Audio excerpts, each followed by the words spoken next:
Welcome to Who Is, the channel that reveals the real people behind the fame. Today's subject isn't just a pop star. She's a cultural force, a billionaire poet, and possibly the most dissected woman on earth.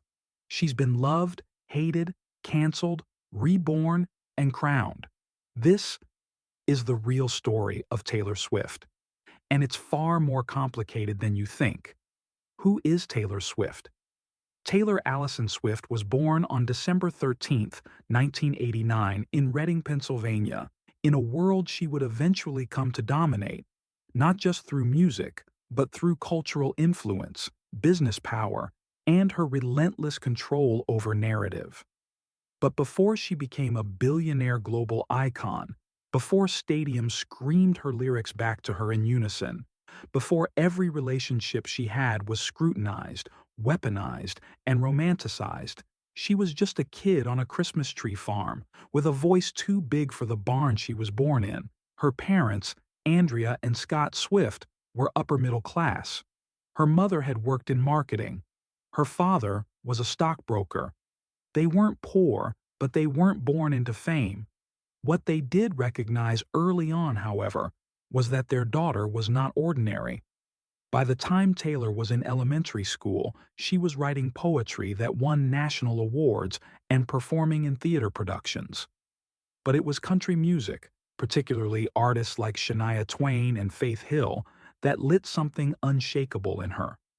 Most parents would smile and indulge their kids' musical ambitions. But Taylor's parents weren't most parents. They believed in her and invested in her.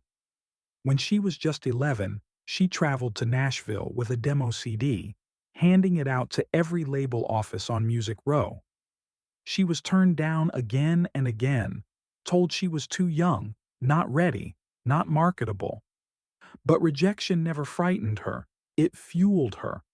She began learning guitar, writing her own songs, and developing her voice, not just vocally, but lyrically. The break came at 13.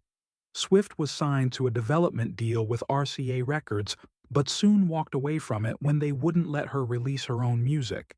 She wasn't willing to be molded into something she wasn't. Around the same time, she caught the attention of Scott Borchetta, a DreamWorks Records executive preparing to launch his own label, Big Machine Records. He signed her, and at age 16, Taylor Swift released her debut, self-titled album. It would go on to sell over 5 million copies in the US alone. Her early songs like Tim McGraw and Teardrops on My Guitar were teen country pop ballads, raw, personal, and drenched in longing. They told stories, and that would become her secret weapon. Swift didn't just sing songs, she told narratives. She built characters. She captured emotions others couldn't name. And as she matured, so did her music. With Fearless in 2008, Taylor became a phenomenon. Songs like Love Story and You Belong With Me catapulted her into superstardom. She wasn't just a country star, she was a crossover sensation. Fearless won Album of the Year at the Grammys, making her the youngest winner of that award at the time. But success didn't shield her from scrutiny. In 2009, her win for Best Female Video at the MTV VMAs was famously interrupted by Kanye West, who stormed the stage to declare that Beyoncé should have won instead. That moment, awkward, painful, and historic, would become the seed of a rivalry and public narrative that would follow her for years. Swift stood there, humiliated but composed, and in that moment, something shifted. She would never be the same again. Speak Now, her third album, was a declaration of independence. She wrote every song herself, a deliberate act of artistic control. With tracks like Dear John and Back to December, she sharpened her pen, delivering lyrics that were emotionally surgical. Critics accused her of writing too personally, as though male artists hadn't built careers doing the same. The underlying tone was clear. How dare a young woman have this much power over narrative?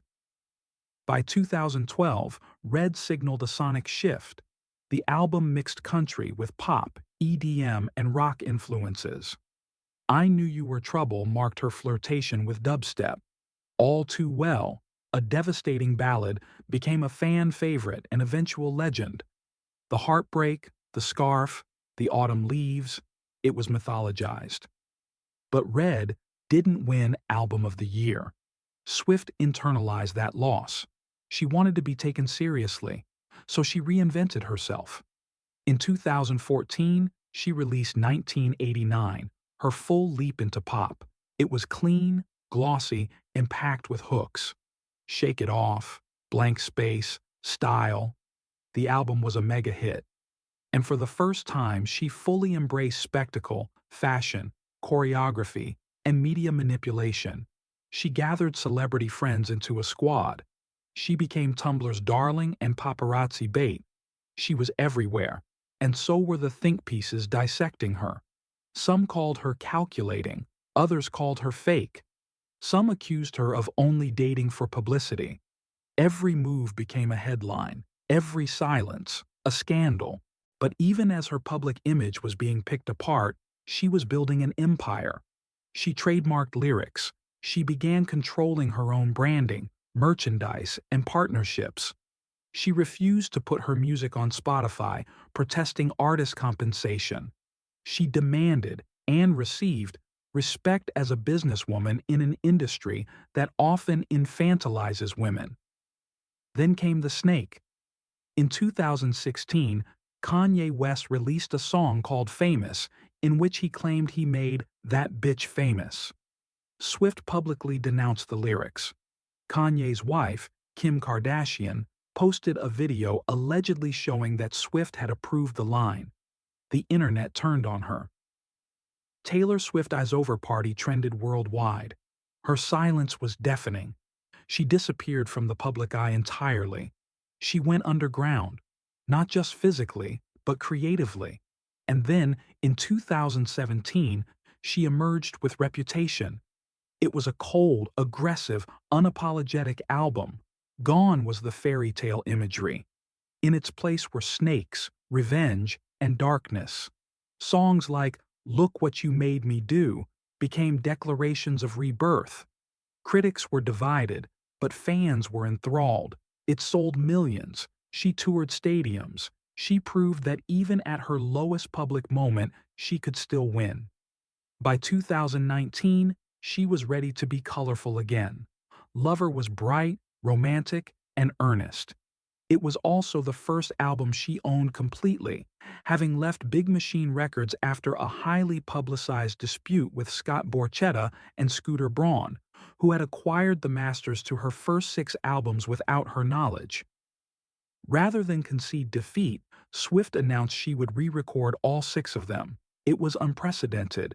It was radical. It was personal. During the pandemic in 2020, when the world stood still, Swift created her most introspective work yet, Folklore and Evermore. These surprise albums were indie folk, alternative, haunting, and poetic. Gone were the autobiographical headlines. In their place were fictional characters, emotional landscapes, and literary ambition. Folklore won Album of the Year at the Grammys. Swift had done it again, this time by disappearing into the shadows. But even as her music evolved, her power grew. She became the first female artist to win Album of the Year 3 times at the Grammys. Her re-recorded albums, Fearless, Taylor's version, Red, Taylor's version, and so on, dominated the charts, proving that her fans weren't just loyal, they were an army. She became a billionaire without selling beauty products, alcohol, or fashion lines. Just music, just words. Her influence stretched beyond art. She advocated for LGBTQ+ rights, spoke out about sexual assault after a high-profile groping case in which she won a symbolic $1 and urged young people to vote. She went from being apolitical to being a political force, risking alienation in a country divided. But she no longer cared about being likable. She cared about being right. In 2023, she launched the Eras Tour, a 3-hour spectacle of sound, choreography, and mythology. It became the highest-grossing tour of all time. The tour wasn't just a concert, it was an event, a pilgrimage, a statement that Taylor Swift's legacy was no longer emerging. It was cemented. Today, Taylor Swift isn't just a singer, she's a universe, a system of metaphors, eras, outfits, Easter eggs, and carefully chosen pauses. She's a master of narrative control in an era of chaos. And while her haters call her manipulative, her fans call her brilliant. Perhaps both are true. So, who is Taylor Swift? She's not just the girl on the radio. She's not just the breakup songs. She's not just the viral moments, or the drama, or the glitter. She's a woman who took pain and turned it into poetry. She's a business built on heartbreak and resilience. She's the storm and the silence. She's the mirror and the myth. And now, you know, if you made it this far, you now know Taylor Swift in a way the headlines never showed you. But there's more. At Who Is, we're just getting started with the stories they didn't want you to hear. So hit subscribe, tap the bell, and don't miss the next episode.